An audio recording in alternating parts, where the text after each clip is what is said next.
ibu saya ini bagusnya duduk atau berdiri?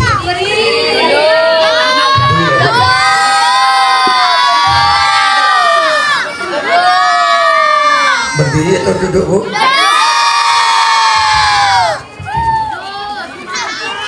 Menurut anak-anakku bagusnya Pak Nahnu duduk atau berdiri?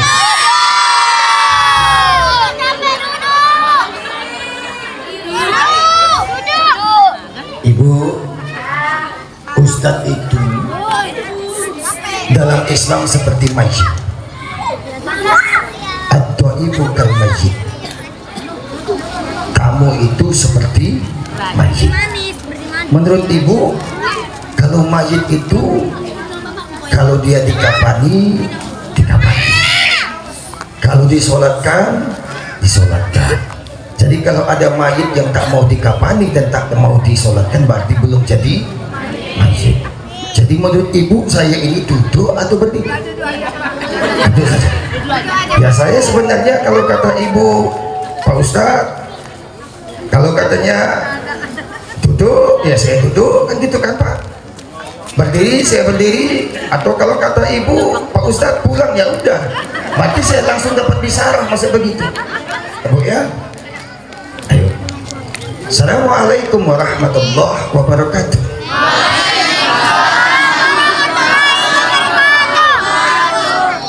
Alhamdulillah. Wassalatu wassalamu ala Rasulillah wa ala alihi wa mawalah. Wala hawla wala quwwata illa billah, amma ba'd. Yang saya hormati Ketua DKM Plus Imam Musolah Ar-Rahman, betul ya Pak? Tadi ada bincang-bincang dengan saya, kalau tidak salah ada imam dari Masjid Islahul Ummah. Tadi kalau saya tidak salah ketua RW-nya RW 24 dan ketua RT-nya RT 04 sahabat saya Pak Abu Tolha. Mana beliau tadi? Beliau ini dulu Bapak Ibu satu perumahan dengan saya, satu perumahan, satu perjuangan. Rupanya beliau hijrah ke sini. Tadi saya dengar dari MC-nya bahwa paling tidak beliau menjadi agent of change. Luar biasa, karena banyak pengalaman-pengalaman yang beliau ambil dari kehidupan sebelumnya. Kalau saya boleh meminjam istilah, experience is the best teacher, bahwa pengalaman itu adalah guru yang sangat berharga. Tadi ada Pak Ustadz Yudi dari Putri 7, betul ya Bu? Bersama ibu-ibu majelis taklim hadrohnya yang sangat luar biasa. Tadi saya mendengarkan yang dibawakan oleh anak-anak di perumahan Rinci 3. Suara pertama luar biasa bagusnya, suara kedua bagus, suara ketiga tadi luar biasa juga bagus ya. Mudah-mudahan ini akan menjadi cikal bakal yang akan menggantikan kita semua, yang tentu tidak mungkin selamanya kita akan berada di atas dunia ini. Mohon maaf kalau tidak salah, tadi juga ada dari masjid tetangga sebelah yang baru terakhir, saya lupa namanya, dari masjid mana tadi. Ya. Pokoknya yang jelas bahwa yang besar tak tersebut gelar, yang kecil tak tersebut nama. Tapi kita berharap dengan peringatan Maulid Nabi Muhammad SAW di tahun 1445 Hijriah ini, mudah-mudahan Kita semua yang hadir akan mendapatkan syafaat dari Nabi kita. Amin. Amin ya rabbal alamin. Kita sepakat dulu, Bu. Menurut Ibu, maulid ini bid'ah atau tidak? Harus sepakat dulu. Kalau kata dasar kita nggak sepakat, susah kita. Boleh atau tidak? Boleh Pak? Pak Yai boleh ya? Bukan bid'ah.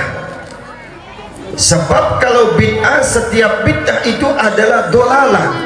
Wa kullu dolalah finnar. Setiap yang sesat pasti masuk neraka. Bayangkan. Jadi kalau pakai pemahaman itu, kira-kira yang pertama, yang paling besar dan yang paling kuat masuk nerakanya itu pasti pembicaranya, yang kedua panitianya, yang ketiga ibu-ibu yang hadir, bapak-bapak yang hadir, semuanya masuk ke dalam neraka kalau dipahamkan memperingati maulid adalah bid'ah. Harus sepakat dulu. Supaya kita sepakat, kita harus paham apa itu maulid. Gitu ya Pak ya, supaya kita paham. Oh iya, saya lupa, ada sahabat saya Pak Bayu Ihsan. Beliau adalah sahabat saya, belajar di SMP Negeri 16. Kalau saya tidak salah, di SMP 16 baru kayaknya 4 atau 15 tahun. Tapi saya mengajar baru 27 tahun Bapak Ibu sekalian. Lanjut ya Bu. Kita sepakat dulu, kita pahamkan apa itu maulid. Ibu tahu maulid? Ada orang menyebutnya dengan sebutan maulud, begitu ya? Ada maulid, ada maulud. Apa itu maulid? Maulid itu artinya waktu dilahirkan. Maulid namanya, waktu dilahirkan. Kalau maulud itu sosok yang dilahirkan. Kalau ini kita pakai kepada waktu dilahirkan yang bertepatan dengan tanggal 12 Rabiul Awal tahun gajah atau 20 April 571 Masehi adalah lahirnya baginda kita Nabi besar Muhammad sallallahu alaihi wasallam. Jadi kalau maulid waktu lahir, siapa yang lahir? Nabi kita.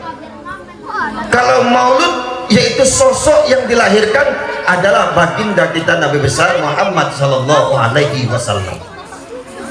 Lalu pertanyaannya, apa hukumnya maulid kalau dalam konteks takrif, pengertian bahasa? Pengertian maulid adalah waktu dilahirkan. Kalau ini diisbatkan kepada Rasulullah, kepada Nabi, menjadi maulid Nabi, mauludin Nabi, maulud Nabi, anggaplah maulid Nabi. Waktu dilahirkan Nabi Muhammad bertepatan yang saya maksud tadi. Kalau ditanya apa hukum waktu dilahirkan Rasulullah, ada nggak hukumnya? Ada nggak? Nggak ada. Namanya lahir. Maulid waktu lahir. Saya lahir 24 Juli di 1973 umpama. Waktu saya lahir ada nggak hukumnya? Nggak ada. Kenapa? Kalau lahir ya lahir, kira-kira begitu. Kalau kita mengatakan maulid waktu lahir yang diisbatkan kepada Rasulullah, mengatakan bahwa itu adalah bid'ah, berarti sama dengan kita menolak kelahiran Rasulullah. Ini yang harus kita pahamkan dulu. Mudah-mudahan dengan banyak kita berselawat kepada baginda kita Nabi Muhammad sallallahu alaihi wasallam, mudah-mudahan nanti kita akan mendapatkan syafaat dari beliau. Allahumma salli ala sayyidina Muhammad wa ala ali sayyidina Muhammad.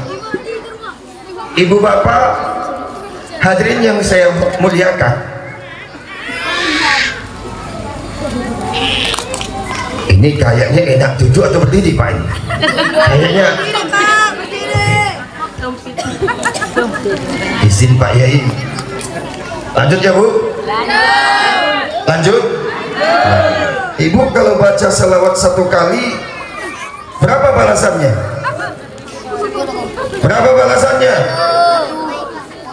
Ya, jangan kita anggap enteng. 1 kali kita berselawat kepada Nabi, maka Allah akan membalas dengan 10 kali. Bayangkan, 10 kali kita berselawat kepada Nabi, maka Allah akan berselawat 100 kali. Itu kalau kita Jumatan di khutbah kedua itu pasti ada innallaha wa malaikatahu yusalluna 'alan nabi ya ayyuhalladzina amanu sallu 'alaihi wa sallimu taslima. Allah saja dengan para malaikat berselawat kepada Nabi. Ya ayyuhalladzina amanu, hei kamu yang beriman, sallu, berselawatlah. Jadi Allah dengan malaikat saja berselawat kepada Nabi, maka kita sebagai umatnya Rasulullah Sallallahu Alaihi Wasallam, maka perbanyaklah kita berselawat kepada baginda kita Nabi Muhammad Sallallahu Alaihi Wasallam. Ibu, kalau kita bicara tentang Rasulullah Sallallahu Alaihi Wasallam, maka sungguh saya ingin mengatakan, jangankan sahabat Nabi, jangankan istri Nabi, jangankan orang yang kenal dengan Rasul, kita umatnya, orang yang di luar Islam saja sangat kagum akan keberanian dan kehebatan Rasulullah Sallallahu Alaihi Wasallam. Kata Wilduran, Muhammad itu tidak ada seorang pembaharu manapun di atas dunia ini, dari tanah yang begitu gersang, memasukkan nilai-nilai ruhaniyah ke dalamnya yang sangat luar biasa, dan tidak akan ada satu pembaharu pun di atas dunia ini yang sehebat dengan Muhammad. Itu kata Wilduran. Kata Thomas, kenapa dia pakai Muhammad, nggak pakai Nabi? Karena dia nggak beriman dengan Nabi. Saya sesuai dengan konteks. Apa kata Thomas?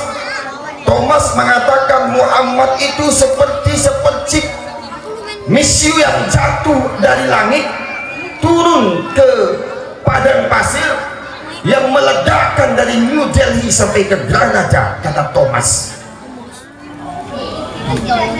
Lalu ada lagi kata Stoddard mengatakan bahwa agama yang muncul dan tumbuh di permukaan bumi ini karena dibantu oleh para yang mengikut kepadanya, tapi tidak sepertinya agama yang dibawa oleh Muhammad itu. Dia terlahir dari seorang anak yatim, dari yang mengembala kambing, tapi dia mampu melakukan perubahan terhadap dunia, kata Stoddard. Luar biasa orang-orang barat memahamkan bagaimana tentang Rasulullah Sallallahu Alaihi Wasallam.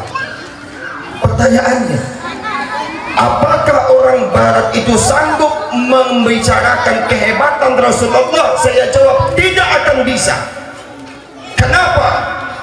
Karena orang-orang itu pertama tidak beriman kepada Nabi, yang kedua mereka hanya sekedar membaca lembaran-lembaran sejarah yang sampai kepada mereka. Kalau sampai di situ kita bicara tentang orang yang mengenal dengan Rasulullah, ayo kita agak sedikit mendalam, dekat kepada kedekatan kehidupan Rasulullah dengan para sahabatnya. Oh, di zaman Umar bin Khattab itu datang seorang Yahudi. Dia bertanya kepada Umar, "Ya Umar, kau lukiskan kepadaku tentang akhlak nabimu." Umar dekat dengan Rasul. Ternyata Umar tidak sanggup untuk membicarakan bagaimana indahnya akhlak Rasulullah. Umar menyuruh Yahudi ini untuk bertemu dengan Bilal bin Rabah. Ternyata Bilal pun tidak sanggup.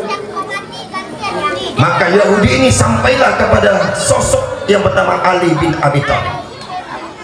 Ketika bertemu dengan Ali, maka bertanyalah Yahudi ini, "Ya Ali, kau lukiskan, kau gambarkan kepadaku tentang keindahan akhlak nabimu." Apa kata Ali?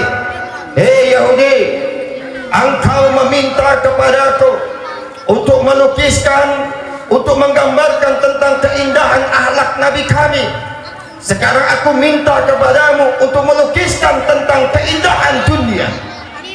Apa kata Yahudi? "Tidak gampang bagiku untuk melukiskan tentang keindahan dunia." Lalu Ali berkata, "Hei Yahudi, kalau sekiranya engkau saja tidak sanggup melukiskan tentang keindahan dunia, kul matau dunia qalil, katakanlah sesungguhnya keindahan dunia itu adalah kecil.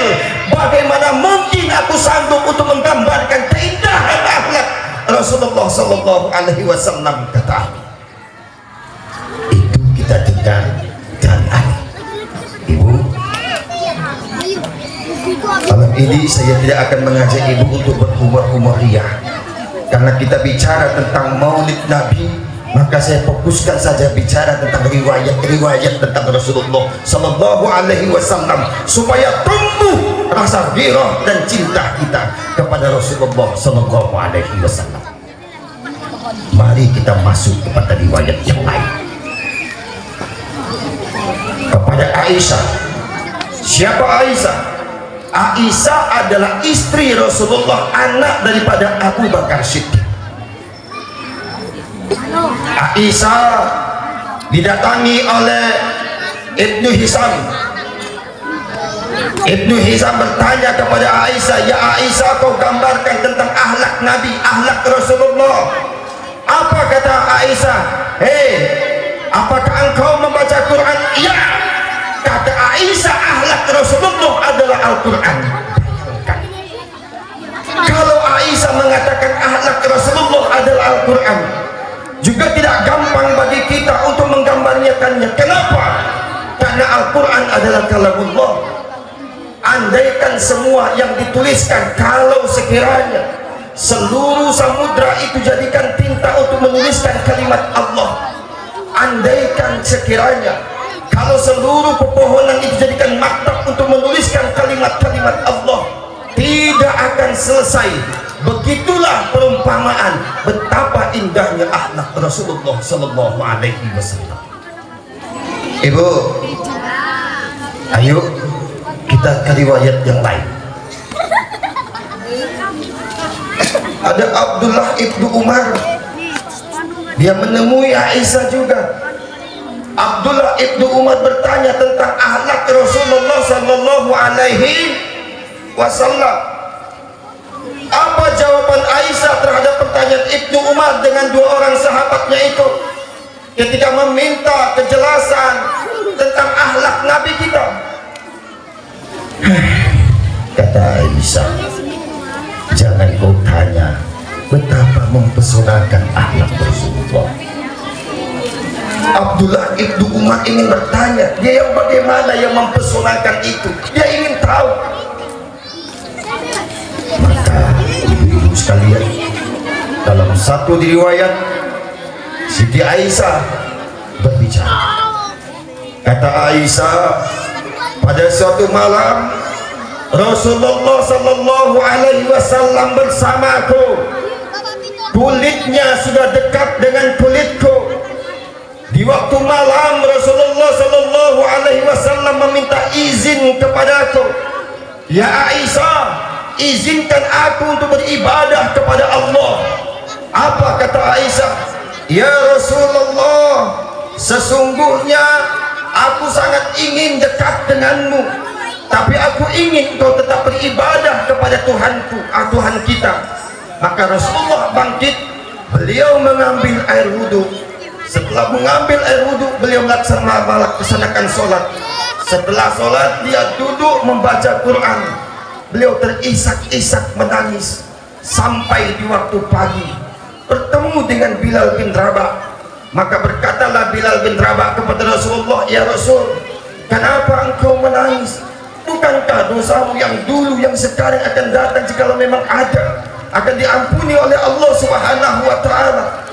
Rasulullah mengatakan, afalah takunu abdan syakura, sesungguhnya aku ini belum termasuk orang yang pandai bersyukur kepada Allah Subhanahu wa ta'ala.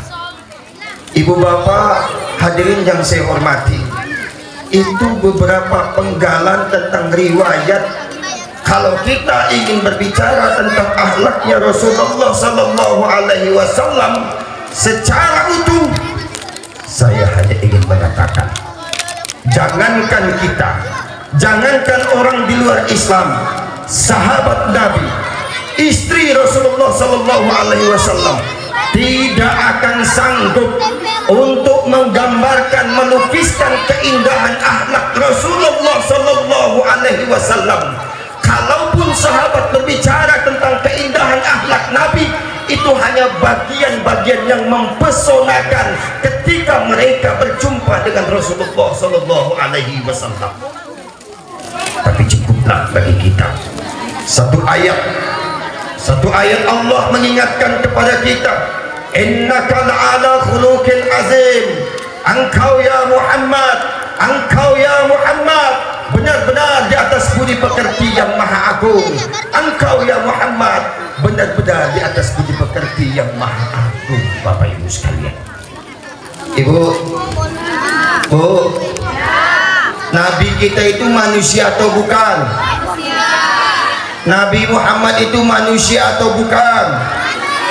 Manusia. Kita oleh Allah disuruh mencontoh manusia atau bukan? Mencontoh manusia atau bukan? Basarun kal basar. Nabi Muhammad itu manusia sama dengan kita, tapi dia tidak sama dengan kita. Rasulullah itu mohon maaf, sedikit makan, kalau kita dikit-dikit semakan. Rasulullah sedikit makan, kalau kita sedikit-sedikit makan. Rasulullah itu keringatnya harum atau tidak? Harum. Lah kalau keringat kita, Rasulullah itu air ludahnya mujarab tidak? Kalau ludahnya Rasulullah mujarab tidak? Mujarab. Basarun kal basar, dia memang seperti kita, tapi dia tidak sama dengan kita. Paham? Paham bu? Paham ya bu? Ada orang yang bernama Urwah As-Saqafi. Ketika terjadi perjanjian Hudaybiyah yang mewakili kafir Quraisy, kata Urwah As-Saqafi, aku ini sudah pergi ke Najasyi, ke tempat keratonnya. Kata Urwah As-Saqafi, aku ini sudah pergi ke Kisra, ke kerajaannya. Kata Urwah As-Saqafi, aku tidak pernah melihat para orang-orang ini seperti bagaimana sahabat Muhammad melakukan Muhammad yang sangat luar biasa. Kata Urwah As-Saqafi, begitu betul. Kenapa? Sebab ketika Rasulullah mengambil air wudhunya diperebutkan orang. Ketika Rasulullah bersisir, rambutnya jatuh, rambutnya diperebutkan orang. Bayangkan bu, dalam satu riwayat Ummu Sulaim ini adalah istri Anas bin Malik. Anas bin Malik itu adalah orang yang sering membantu Rasulullah Sallallahu Alaihi Wasallam. Dalam satu riwayat, ketika Rasulullah di rumah Anas bin Malik, di terik matahari yang panas, tertidur Nabi, ternyata keringatnya bercucuran. Oleh Anas bin Malik ditadai keringat Rasulullah. Nabi terbangun, Ummu Sulaim, apa yang kau lakukan? Ya Rasulullah, maafkan saya ingin menadai keringatmu untuk menjadikan wewangian buat anak-anak kami. Bayangkan betapa indahnya akhlak Rasulullah dan betapa hebatnya Rasulullah. Rasulullah basarun kal basar, dia manusia tapi tidak sama seperti kita. Itu yang harus kita pahamkan. Satu, kata Urwah As-Saqafi dan kata Ummu Sulaim. Lanjut ibu, lanjut. Riwayat lain, Abdullah Al-Bajalli. Abdullah Al-Bajalli ini adalah sahabat Nabi. Dia ingin mengikuti taklimnya Rasul, tapi taklim itu sudah penuh dengan orang dan tidak ada tempat untuk dia. Ditengok oleh Rasulullah, ada Abdullah Al-Bajalli, dibentangkan dia. Abdullah, ta'al ila anta, ke sini. Disuruhnya duduk tempat yang dia tadi. Apa yang dilakukan oleh Abdullah Al-Bajalli? Bukan yang diberikan Nabi itu dia duduki, tapi diciumnya sejati-jatinya. Ditanya Rasulullah, "Hai Abdullah, apa yang engkau lakukan?" "Ya Rasul, engkau telah memuliakan aku." "Ya Allah, muliakanlah orang yang telah memuliakan aku." Rasulullah menghadap kepada sahabat Nabi berkata, "Wahai sahabatku, kalau sekiranya ada orang mulia yang hadir di tempatmu, hendaklah engkau muliakan dia." Ini adalah contoh bagaimana Rasulullah memuliakan sahabatnya. Itu yang harus kita pahamkan. Ibu paham tidak? Tadi ada penggalan riwayat ketika Aisyah mengatakan bahwa kulit Nabi sudah bersentuhan dengan kulit Siti Aisyah itu. "Aku senang ya Rasul, aku ingin engkau dekat denganku, tapi aku lebih suka engkau dekat dengan Allah." Maka Rasulullah bangun di keheningan malam melaksanakan sholat tahajud. Pertanyaannya yang dapat kita pahamkan, apa yang dapat kita pahamkan dari riwayat ini? Ternyata begitulah penghormatan seorang manusia, penghormatan seorang nabi kepada istrinya. Pertanyaan saya adalah, kalaulah Siti Aisyah yang tertidur, dia meminta izin kepada Aisyah untuk beribadah kepada Allah, mana wanita yang tidak menginginkan satu penghormatan dan kemuliaan yang diperlakukannya suaminya terhadap dirinya?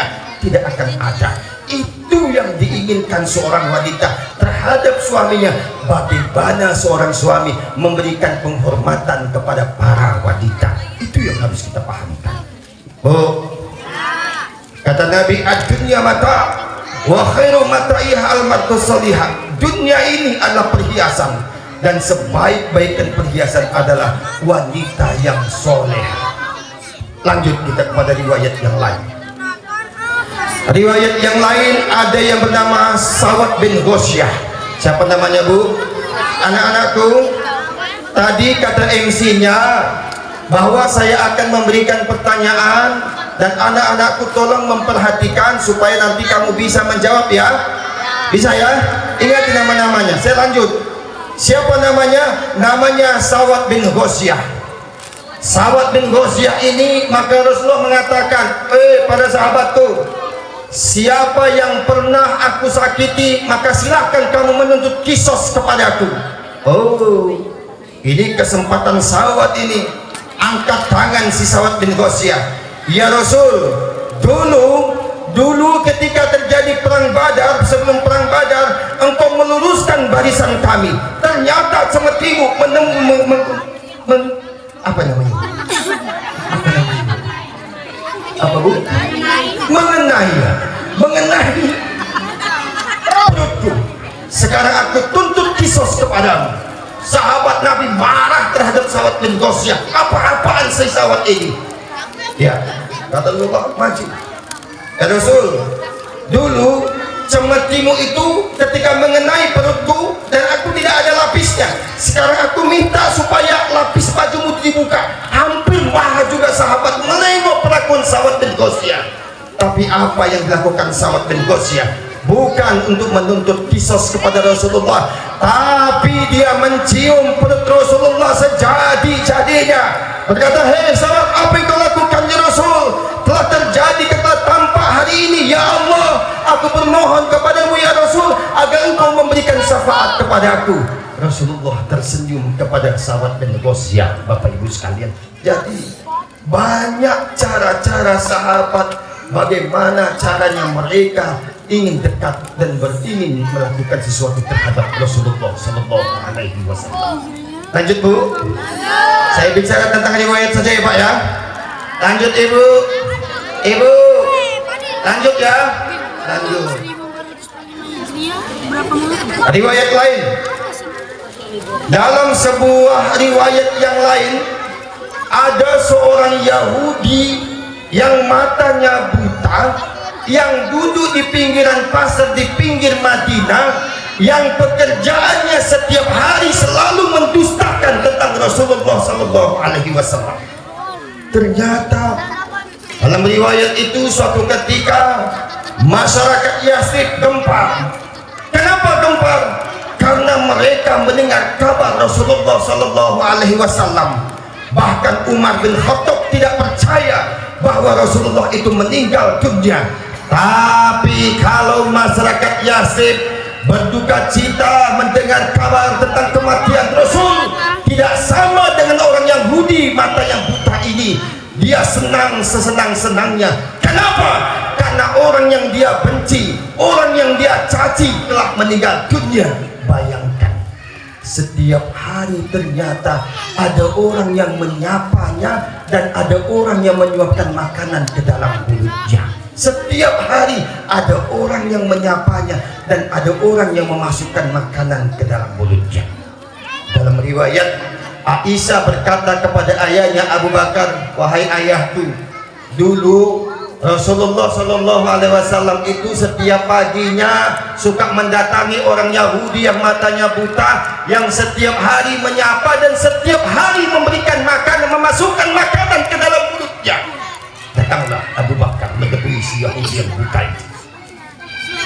Disahkanlah oleh Abu Bakar bahwa orang yang setiap hari menyapanya itu, orang yang setiap hari memasukkan makanan ke dalam mulutnya itu tidak ada lain adalah Rasulullah Sallallahu Alaihi Wasallam. Maka Yahudi yang mata buta ini, dia menangis sejadi-jadinya, sehebat-hebatnya. Kenapa?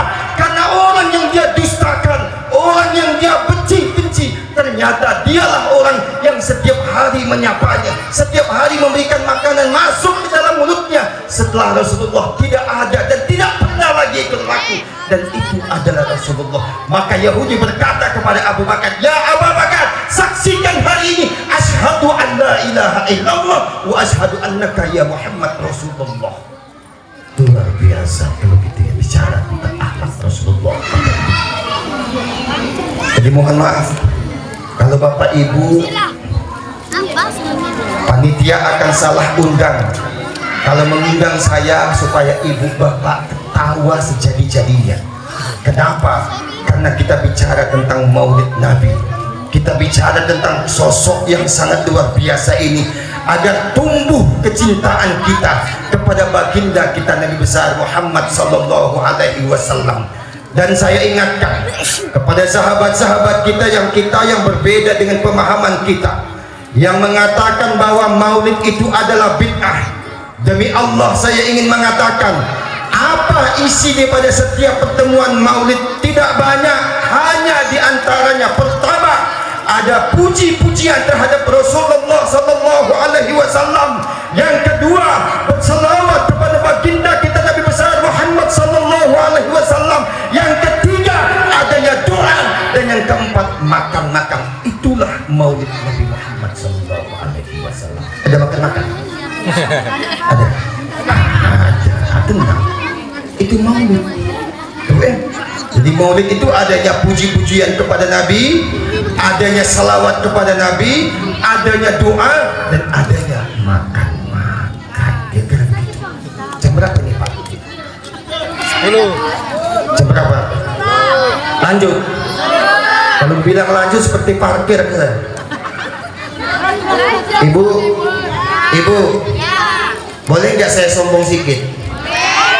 Ini alhamdulillah sal ini saya dikasih oleh wakil wali kota Batam. ketika saya mengisi ceramah safari Ramadan, seingat saya di pulau di Air Raja Pak Tolhai Air Raja, sampai di pelabuhan Punggur akan naik mobil, beliau langsung memasangkan sal ini kepada beliau. Saya ucapkan terima kasih Pak. Ibu tengok itu sal lagi.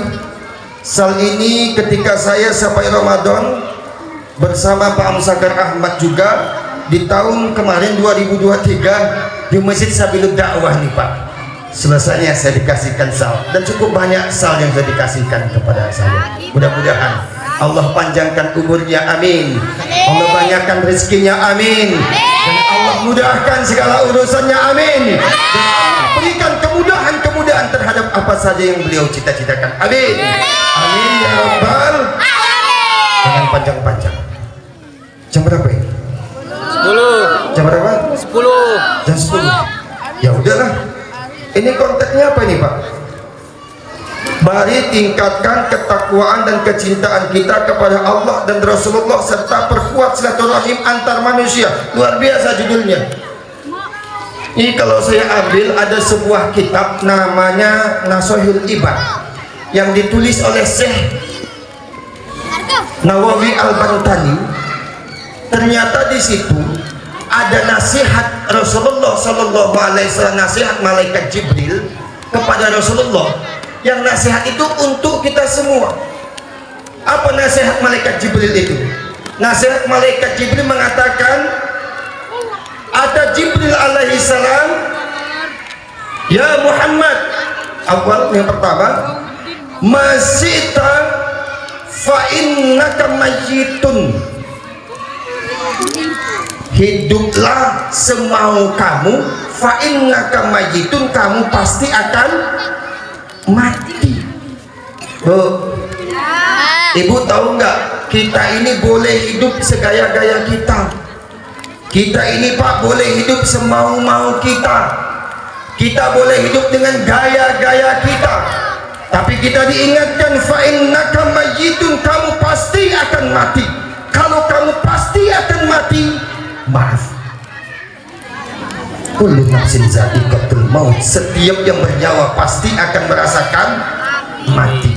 Pertanyaan saya Pak, maaf, mati itu tidak berdasarkan abjad. Kalau mati berdasarkan abjad, yang paling cepat huruf A, B, C, D. Kalau N agak lama Pak, apalagi Z. Abu Tolha, A, Abu Tolha. Dua. Kalau berdasarkan abjad, kalau kematian berdasarkan abjad, maka ibu-ibu tidak akan memberikan nama anak dengan huruf A, B, C, D. Pasti huruf Z semua. Betul? Karena mati itu suatu yang pasti. Maka Allah mengatakan, faiza ja'al ajaluhum la yastakhiruna sa'a wa la yastakbirun. Kalau ajal itu telah tiba, la yastakhir, tak bisa dia dimundur-mundurkan, wa la yastakbirun, juga tidak bisa dia dimajukan. Itu yang pertama. Yang kedua, malaikat Jibril berkata, Habib, masita fa innaka mafariqu, kau boleh mencintai apa saja yang kau cintai, fa innaka mafariqu, maka kau pasti akan berpisah dengannya. Bayangkan, ibu boleh mencintai suami, boleh. Ibu boleh mencintai anak-anak, boleh. Tapi tidak boleh sampai berakar. Kenapa? Karena Nabi mengajarkan kepada kita, cintailah Allah dan Rasulnya di atas segala-galanya. Maka Nabi mengatakan, salasun man kuna fihi wajada halawatal iman. Ada tiga hal yang kamu akan merasakan manis dan nikmatnya iman. Salah satu yang pertama, ayyakunallaha wa rasulahu ahabba ilahi mimma siwahuma. Allah dan Rasulnya kau cintai di atas segala-galanya. Jadikan Allah dan Rasulnya kita cintai di atas segala-galanya. Jadi kalau kita bicara tentang mencintai, boleh, tapi tidak boleh berlebih, sekedarnya saja. Maka Nabi mengingatkan kepada kita, Habibak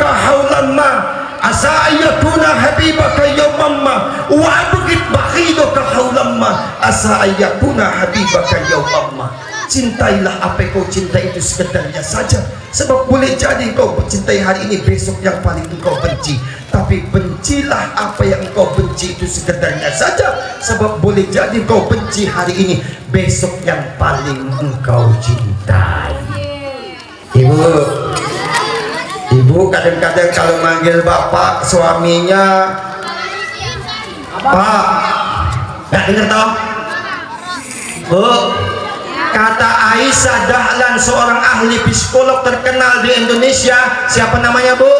Dr. Aisyah Dahlan, seorang ahli psikolog terkenal di Indonesia. Iya, Bu, suami atau bapak itu kalau dia sebelum sampai 10 menit, maka dia bisa mendengar panggilan bapak ibu sekalian 10 menit sebelumnya. Lewat 10 menit maka bapak akan konsentrasi. Maaf, ibu dengan bapak berbeda.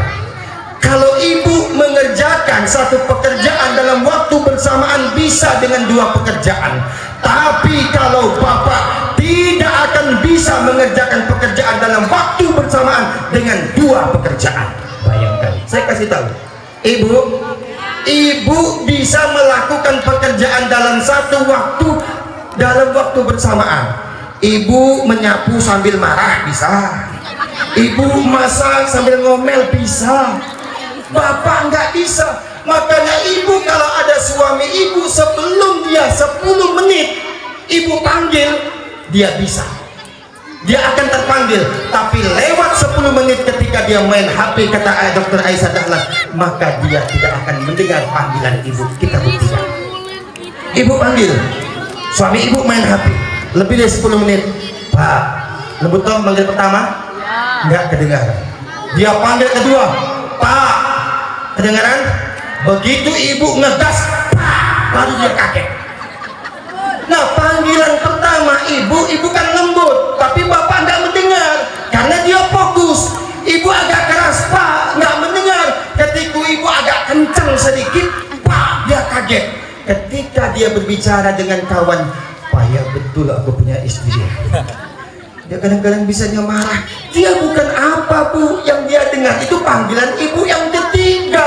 Panggilan pertama dia tidak mendengar, panggilan kedua dia tidak mendengar. Yang dia dengar panggilan ketiga ketika ibu berteriak kepadanya. Udah jam berapa, Bu? Bu? Ya udah, Bu, ya. Udah malam ya, Bu, ya. Ya, pokoknya kapan-kapan lah kita jumpa. Ini saja Bapak Ibu, mohon maaf walaupun bahasanya acak-acakan. Mudah-mudahan dengan peringatan maulid kita Nabi Muhammad SAW ini agar bertambah kecintaan kita kepada baginda kita Nabi besar Muhammad SAW. Saya diundang, mungkin salah tempat karena saya tidak pandai untuk